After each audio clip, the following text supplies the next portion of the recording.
robbery rates are up, murder rates are up, all violent crime is up. This is not the time for the city to be pulling back on its law enforcement services to local businesses. Now that's the voice of the Fraternal Order of Police, the largest organization of officers here in Utah.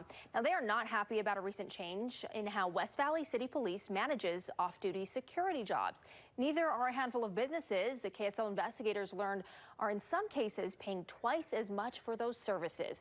Is it unreasonable or a move to be more competitive with going rates? Yeah, well, Ashley, this letter right here, obtained exclusively by KSL, shows just how seriously the FOP views this issue.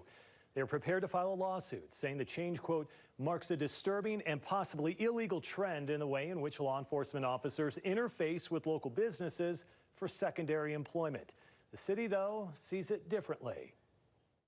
It's just a really bad outcome for officers and for local businesses. Bad outcome, says Ian Adams, Executive Director of Utah Fraternal Order of Police, after West Valley City Police Department raised their rates for off-duty officers, pricing many businesses out of hired protection that they have enjoyed for years. Back in January, West Valley Police finalized a contract with Texas-based off-duty management. The goal?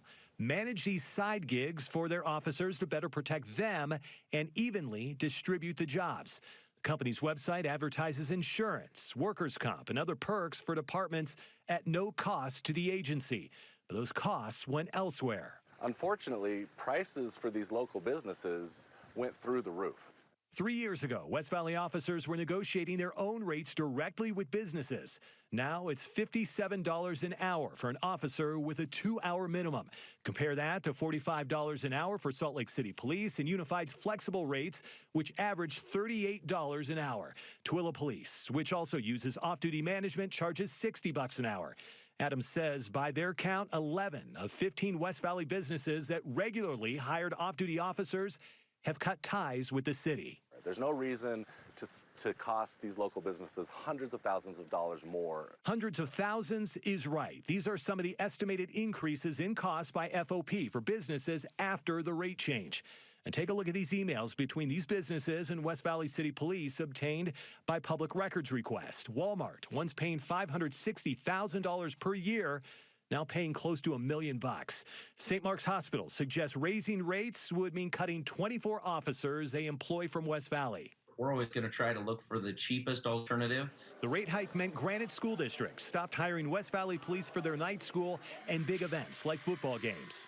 Just looking at the numbers, we just try to get the best deal for taxpayers that we can. And while officers would love to make $50 an hour in a side gig, Adams says now there aren't even enough jobs to go around.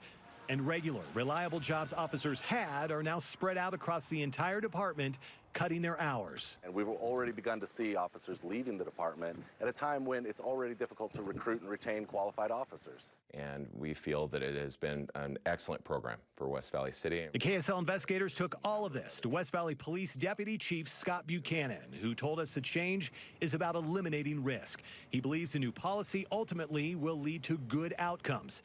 Buchanan points to many lawsuits across the country where off-duty officers have hurt people, discharged their weapons, or gotten hurt themselves. The consequences there could be severe in terms of cost to you, things not necessarily being covered by workers' compensation insurance, and of course, even risk-related issues like lawsuits. This became an issue for Salt Lake City Police back in 2014. That's when a journalist sued the department after its off-duty officer guarding the Chevron refinery allegedly violated his First Amendment rights. In 2018, 2 state audits found police departments needed to come up with better ways of managing those risk factors, and unify police secondary employment policies was the ultimate suggestion. Buchanan says a move to hire ODM does just that and will help avoid other bad outcomes. We believe that it is the best practice possible for secondary employment for police officers. West Valley City hopes some of the businesses they previously served will look to private security contractors to see if that may be a better option for them. For more details on this change in off-duty job management, all you got to do is visit ksltv.com. Kevin joining us.